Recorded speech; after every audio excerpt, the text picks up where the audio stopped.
Okay, so let's try to have a serious, nuanced discussion about the potential of suspension for Deshaun Watson, what that could look like, what the process is going to look like for that, and what will it mean for this team long term. Because I've been hesitant to make this video, quite honestly, just because every single conversation that I've seen about this has devolved into just nonsense, all right? It becomes somebody trying to meme about a very serious situation.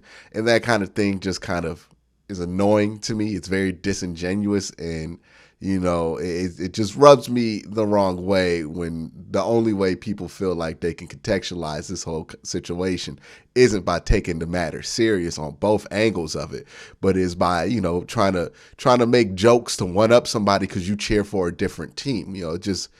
It's disgusting.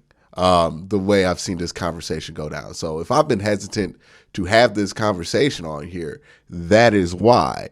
But, with him meeting with Deshaun Watson, meeting with the NFL, and he's probably being deposed by them, right? He just had a deposition in Houston.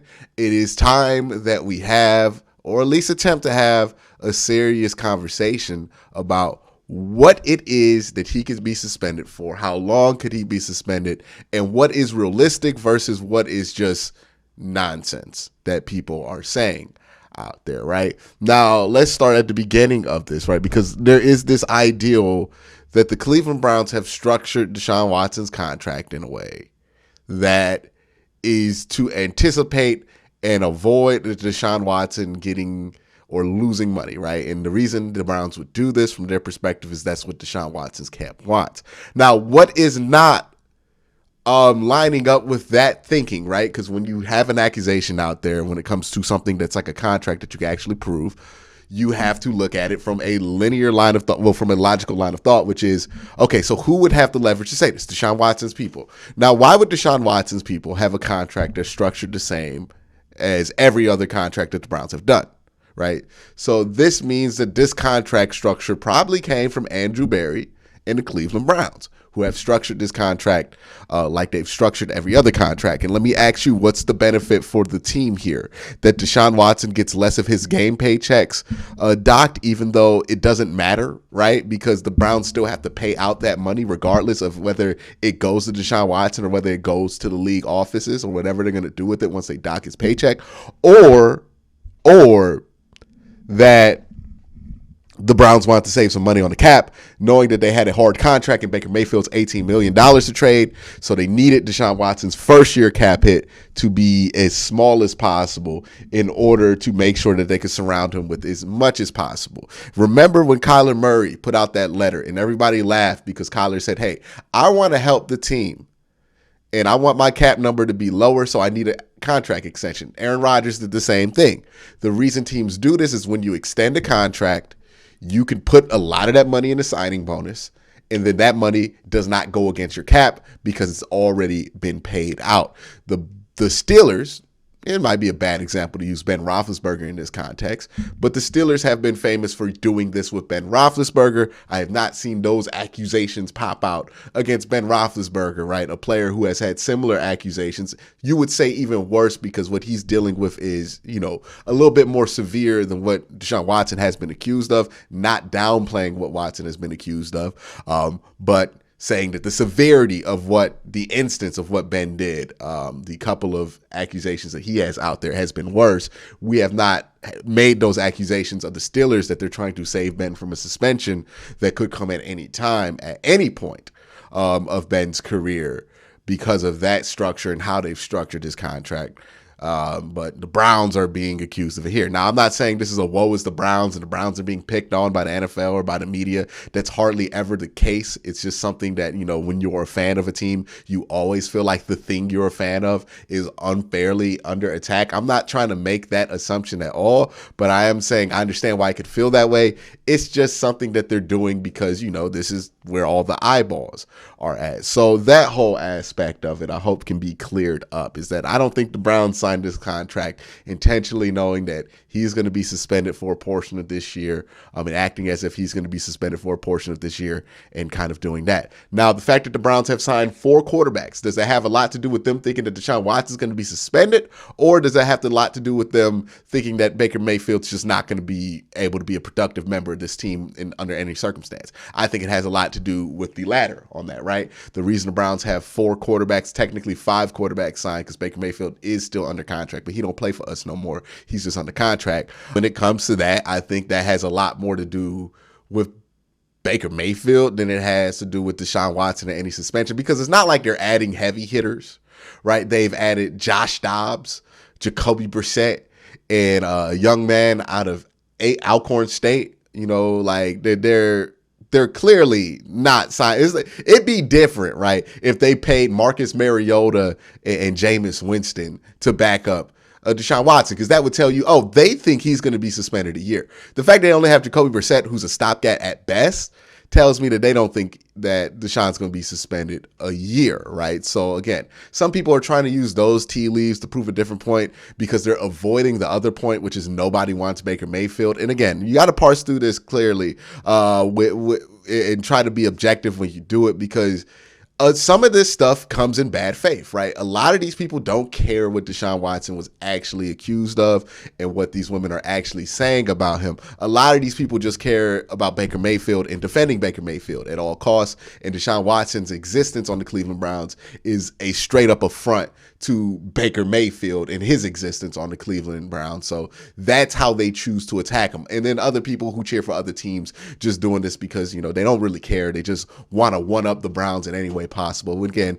I'll go back to what I said at the beginning. If you feel differently, that's cool, but I find that behavior disgusting, that you would use such serious accusations only as a reason to dunk on another team that you don't like. That's just silly to me. I've never participated in that when it came to whatever Big Ben has been accused of, or at least not to the level that people are doing it right now. And I ain't going to do it for any other team. Those are serious accusations. That means the conversation about those things need to be serious, not belittling them, not trying to tell you how to feel about it. That's just how I feel about how people use that. Now, let's talk about the suspension. We've gotten all the conspiracy theory stuff out the way, right? Because look, with this whole thing, we're going to deal with a bunch of conspiracy theories. People are going to be mad about this move forever. Some people for good reasons, some people for just straight up awful reasons, right? But people are going to be mad about this move. I think it's important for us to remember as Cleveland Browns fans that, look, Deshaun Watson's never going to universally be looked at like Deshaun Watson was before all this stuff happened, no matter what happens with this case, right? Like, it is going to be something that's going to be a stigma over his legacy, his name, forever, because that's just how these things kind of go. And that is what it is. I would also make the point that, hey, just because a dude plays for a team that you like does not mean that you have to stand him, right? You don't have to wear the flag. You don't have to extend the cape. That doesn't mean you actively hate on the player, but that doesn't mean that you just straight up blindly love a dude or blindly cape for somebody just because they play for your team. That being said, let's talk about the suspension, right? Because we have heard everything from he won't get suspended at all to he's going to get suspended 3 years because Trevor Bauer got suspended. Now, do I think that the league is going to suspend Deshaun Watson for 2 years? No, I don't think that's ever going to be the case. Here's why I don't think that, right? Because when we think of a league suspension, I think people think about this in one way, and I think the league thinks about this in another way. What is the actual purpose of suspending a player if you're the NFL for a non-football reason, right? What purpose does that serve for the league? If you're looking at this from their perspective, it's not to curb certain behavior. It's not to punish a player because the justice system did not. It usually is about public relations. Again, this is not how I would handle it, but this is how the league looks at it. This is a public relations situation with Deshaun Watson, and it's a messy public relations situation. And the NFL has been notably messy with this, right? You don't want to go so hard with the suspension that it becomes a topic of conversation. You also don't want to do nothing or announce that you're going to do nothing beforehand, because that's also another public relations nightmare. So if Deshaun Watson gets suspended for 2 years, I just don't think that's what they want. They don't want that public relations nightmare. If Deshaun Watson gets no suspension, it could happen. I think that's more likely than the 2-year suspension. He just doesn't get a suspension at least this year. But how that would happen would be that they're saying that this investigation is still ongoing and they cannot do anything about it right now, right? We will not find out if they're not going to suspend it, right? And this could be a situation where if they ultimately don't want to suspend Deshaun Watson, they will do this investigation for 2 years. And then once they feel like everybody's forgot, they'll announce that they're not going to do anything about it, and then they'll let it all slide at that point. But I wouldn't expect them to come out early and say anything about this, especially in May when there's literally nothing going on. So those of you who kind of expect something now, I don't know if the NFL will do that because, again, this is less about what they're actually doing and more about the public relations of it. So this is going to follow along some public relation timelines when it comes to the suspension of Deshaun Watson and how it's going to be enforced and when it's going to be announced, more importantly. I think it's more likely that they try to slide this Deshaun Watson news in right before week 1 when everybody's excited about week 1 NFL football and they have a bunch of things to talk about when it comes to football. So this is not dominating the conversation. I don't think they do it now when there's nothing about football to talk about. And this is the only thing football related that you could talk about is Deshaun Watson's suspension. I don't think they're going to have that happen that way. Again, this is my opinion.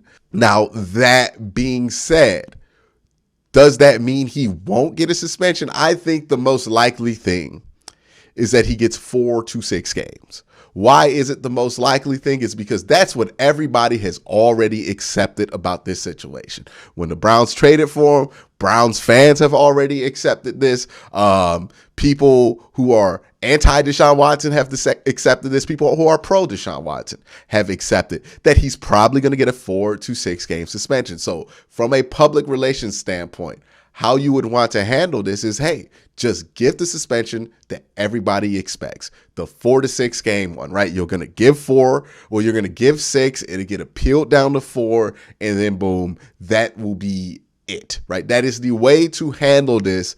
That is not going to be a mess for the league office. That's not going to be a public relations nightmare. Now, again, if you think the objectives of an NFL suspension should be anything more than that, you're not wrong, but you are wrong in how the NFL sees this, right? Again, not saying it's right or wrong. I'm just saying that the NFL, if you look at their history, they tend to look at this as public relations when they have to suspend a player for a non-football reason. And also, I wouldn't put it out the realm of reasoning that if they do announce the initial suspension, and let's say it's 2 games and it gets a bad reaction, they go, oh, never mind, it's 6, right? That could also happen, right? Because again, this is less about whether they feel like the punishment fits the crime and more about what suspension can they give him that will get everybody off our backs. Because they know Deshaun Watson's going to be around a while. They know he's going to be in the league. They know if they do nothing, people are going to talk about that to the end of time. If they do something, even if it's mild, they know that they can at least say, hey man, we did something. We tried, right? And that's the objective of the suspension. We can have our arguments about morally what is right or wrong. I am not here to debate that with you, but what I am here to say is this is how the league will view it. This is the guidelines in which the league is probably going to make their decision. It's a PR thing. It's not about justice at this point with the NFL. It's PR. So that is why I think the 4 to 6 game suspension is most likely what's going to happen. I don't think it's super likely that he doesn't get suspended, but I do think there is a chance that he doesn't get suspended this year. Now, the wild 2-year suspension stuff that you've heard just because Trevor Bauer has gotten suspended, that stuff is more like bad faith people making bad faith arguments just because, you know why people do that. But for what's realistic, I would expect that right before opening week, the Browns get announced that, Deshaun Watson will be out 6 games, and then in 2 weeks, you'll find out that it got appealed down to 4. That's what I think is going to happen. And I think, honestly, the NFL might try to work out a deal with Watson's people to make sure that, hey, whatever we give you, we don't want this popping up in the news. We don't want you appealing. So if we give you 4 right now, or if we give you 5 games right now, you promise not to appeal the suspension and we just get this thing over with. You know what I mean? Or maybe it might be a reduction if he just settles the cases right now. Like, I don't know how they would work things out, but I do know from the NFL's perspective, they're not making a moral decision here, right? And I think that's an important thing for people to remember and keep in mind. Again, I don't know I'm not trying to make a side here or tell you how to feel about it or tell you if it should or should not. I'm just saying from the NFL's perspective, they're not making a moral decision here. So this decision is going to be about what can get this story out of the headlines. And this is the story that they feel like could get it out the headlines. I would anticipate it's going to be between 4 to 6 games of a suspension. I think anything more than that and you force an appeal by Deshaun Watson's people, and that's going to be a mess for the league to handle. Things are going to get leaked. They already have enough bad leaks going on with their emails right now. They don't want anything else. So I would expect that this is probably going to lean on between 4 to 6. I wouldn't be surprised if they just make a compromise there at 5 and just let it ride at that point, wipe their hands, get it over with, and handle it that way. Again, I'm not making a moral decision on that. I'm just telling you how I feel like the NFL feels about this situation, which is a more callous and bottom line decision-making process here. So again, that's my thoughts on the suspension, what it could be, and what it probably won't be. Y'all have a great day. Y'all have a good night.